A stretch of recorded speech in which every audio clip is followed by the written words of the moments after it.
जय माता जी। आप सभी पर माता रानी की कृपा सदैव बनी रहे। हे जगत जननी माँ दुर्गा, आप यदि शक्ति, करुणा और कृपा करके अपने भक्तों पर सदैव अपनी अनुकंपा बनाए रखें। जो भी आपके चरणों में श्रद्धा से प्रणाम करे, उसके जीवन से सभी कष्ट दूर हो जाए। आप सभी को सुख, शांति और समृद्धि प्रदान करें। मन में भक्ति और प्रेम का संचार करें और सभी की मनोकामनाएं पूर्ण करें। नवरात्रि के इस पावन अवसर पर हम सभी आपके चरणों में नतमस्तक होकर प्रार्थना करते हैं कि हमारी आस्था और विश्वास को अडिग बनाएं, हमें शक्ति, धैर्य और सद्बुद्धि दें और हर बाधा से हम सबकी रक्षा करें। जय माता जी। प्रिय श्रोताओं, आज के इस वीडियो में आप जानने वाले हैं चैत्र नवरात्रि के महापर्व के बारे में। चैत्र नवरात्रि का महापर्व इस बार कितने दिनों का रहेगा, अष्टमी और नवमी तिथि कब रहेगी, कलश स्थापना का शुभ मुहूर्त क्या रहेगा, कलश स्थापना की आसान सी पूजा विधि भी आज ही इस वीडियो में जानेंगे। मैं आपके साथ शेयर करूंगी। अगर आपको जानकारी अच्छी लगे तो वीडियो को लाइक करके कमेंट बॉक्स में जय माता जी जरूर लिखिएगा। नवरात्रि का पर्व साल भर में कुल 4 बार पड़ता है, जिसमें से चैत्र और अश्विनी की नवरात्रि का विशेष महत्व है। चैत्र नवरात्रि से ही विक्रम संवत की शुरुआत हो जाती है और इन दिनों प्रकृति से एक विशेष तरह की शक्ति निकलती है। इसी शक्ति को ग्रहण करने के लिए इन दिनों में शक्ति पूजा या नव दुर्गा की पूजा का विधान है। इसमें माँ की 9 शक्तियों की पूजा अलग अलग दिन में की जाती है। पहले दिन माँ शैलपुत्री स्वरूप की उपासना की जाती है और इस दिन से ही कई लोग 9 दिनों के उपवास रखते हैं। नवरात्रि के व्रत तो आप सभी रखते हैं, लेकिन क्या आप जानते हैं कि नवरात्रि साल भर में कुल 4 बार ही क्यों आती है, 5, 6 या 2 बार ही क्यों नहीं आती? दरअसल इसके पीछे एक वैज्ञानिक आधार है और आप सभी को इस बारे में जरूर जानना चाहिए। हर नवरात्रि के पीछे एक वैज्ञानिक आधार है। पृथ्वी द्वारा सूर्य के परिक्रमा काल में एक साल की 4 संधियां होती हैं, जिनमें से मार्च और सितंबर महीने में पड़ने वाली गोल संधियों में साल के 2 मुख्य नवरात्रि पड़ते हैं, एक सर्दी नवरात्रि और दूसरा चैत्र नवरात्रि। और इस संसार में रोगाणु आक्रमण की सबसे अधिक संभावना हो जाती है, तो ऋतुओं संबंधी में अक्सर शारीरिक बीमारियां भी बढ़ती हैं। इसीलिए उस समय स्वस्थ रहने के लिए, शरीर को शुद्ध रखने के लिए, तन मन को निर्मल रखने के लिए की जाने वाली परिक्रमा का नाम है नवरात्रि। अमावस्या की रात से अष्टमी तक या पड़ाव से नवमी की दोपहर तक इस व्रत के नियम अनुसार चलने से नवरात्र यानी नवरात्रि नाम सार्थक होता है। वैसे तो पूरे 9 दिन और 9 रात में नवरात्रि की पूजा की जाती है, लेकिन कई बार तिथियों की हेर फेर के कारण, घट बढ़ जाने के कारण नवरात्रि का पर्व कभी कभी 8 दिनों का भी हो जाता है। और इस बार क्योंकि चैत्र नवरात्रि भी 8 दिनों की होने वाली है, तो ऐसे में क्या अष्टमी और नवमी एक ही दिन मनाई जाएगी या फिर बीच में 2 दिन की नवरात्रि की पूजा एक ही दिन की जाएगी? ये आज के इस वीडियो में आप जानने वाले हैं। इस बार माता की सवारी हाथी होगा, क्योंकि रविवार के दिन से ही चैत्र नवरात्रि का शुभारंभ हो रहा है और हाथी पर ही माता प्रस्थान भी करेंगी, क्योंकि चैत्र नवरात्रि का समापन भी रविवार के दिन ही होगा। हाथी पर आगमन और प्रस्थान बहुत ही शुभ संकेत माना जाता है। साल 2025 में चैत्र नवरात्रि 30 मार्च रविवार से प्रारंभ होकर 6 अप्रैल दिन रविवार तक समाप्त होगी। चैत्र शुक्ल प्रतिपदा तिथि 29 मार्च शनिवार की शाम 4:28 से प्रारंभ होगी। प्रतिपदा तिथि समाप्त होगी 30 मार्च रविवार को दोपहर 12:49 पर। कलश स्थापना नवरात्रि के पहले दिन यानी कि 30 मार्च को ही की जाएगी, जिसमें सुबह का शुभ मुहूर्त सुबह 6:13 से 10:22 तक रहेगा। दोपहर में अभिजीत मुहूर्त 12:01 से 12:50 तक रहेगा।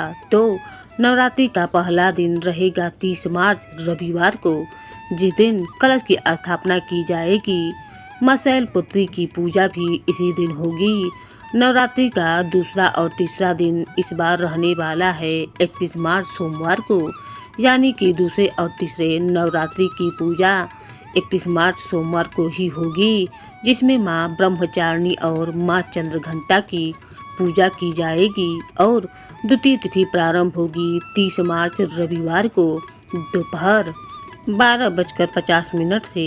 समाप्ति होगी 31 मार्च सोमवार को सुबह 9:11 पर। इसके बाद से तृतीया तिथि प्रारंभ होगी 31 मार्च सोमवार को सुबह 9:12 से। तृतीया तिथि समाप्त होगी 1 अप्रैल मंगलवार सुबह 5:42 पर। क्योंकि मंगलवार को सूर्योदय से पहले ही तृतीया तिथि समाप्त होगी, इसीलिए इस बार 31 मार्च सोमवार को 2 नवरात्रि व्रत की पूजा एक साथ करनी पड़ रही है। नवरात्रि का चौथा दिन 1 अप्रैल मंगलवार को रहेगा, जिस दिन मां कुष्मांडा की पूजा की जाएगी। चतुर्थी तिथि प्रारंभ होगी 1 अप्रैल मंगलवार को सुबह 5:43 से और चतुर्थी तिथि समाप्त होगी 2 अप्रैल बुधवार को सुबह 5:43 से। चतुर्थी तिथि समाप्त होगी 2 अप्रैल बुधवार सुबह 2:32 पर। तो यह मंगलवार की मध्य रात्रि का ही समय रहेगा। चैत्र नवरात्रि का 5वां दिन रहेगा 2 अप्रैल बुधवार को, जिस दिन मां स्कंद माता की पूजा की जाएगी।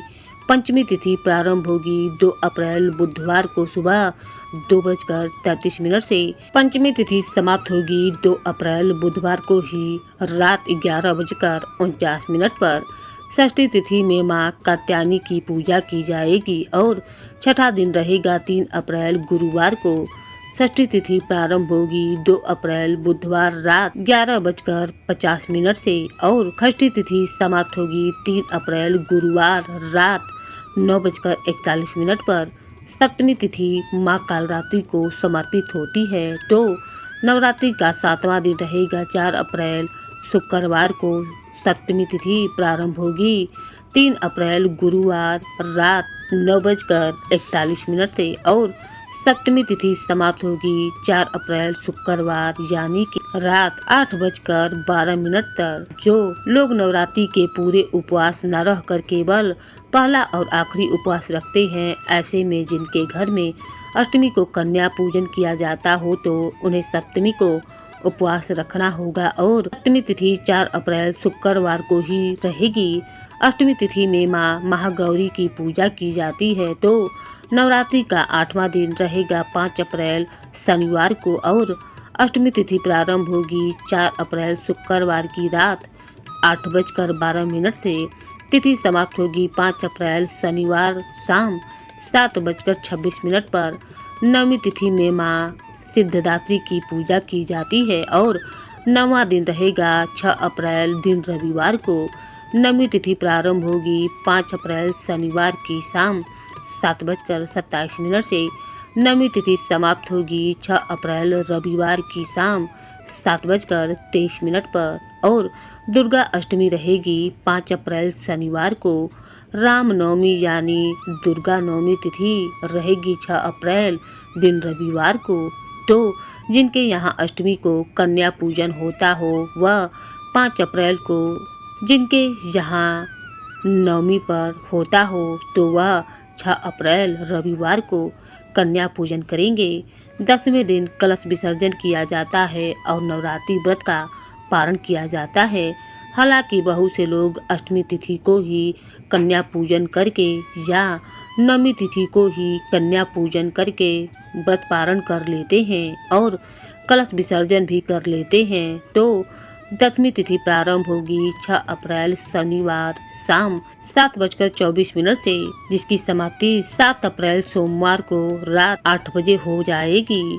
नवरात्रि के पहले दिन शुभ मुहूर्त में कलश की स्थापना की जाती है, जिसके लिए एक चौकी पर साफ पीला वस्त्र बिछाकर पूर्व दिशा की ओर मुँह करके मिट्टी का या फिर अन्य धातु का कलश लेकर उसमें गंगा जल मिलाकर साफ शुद्ध जल भरना चाहिए, जिसमें लौंग का एक जोड़ा, एक कमल गट्टा, एक कौड़ी या शंख, थोड़ा इत्र और अक्षत पुष्प डालकर उसके ऊपर आम या अशोक के 5 या 7 9 पत्ते रखने चाहिए।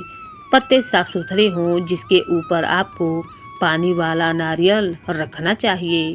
चुनरी से लपेटकर और कलावे से बांधकर ही रखना चाहिए।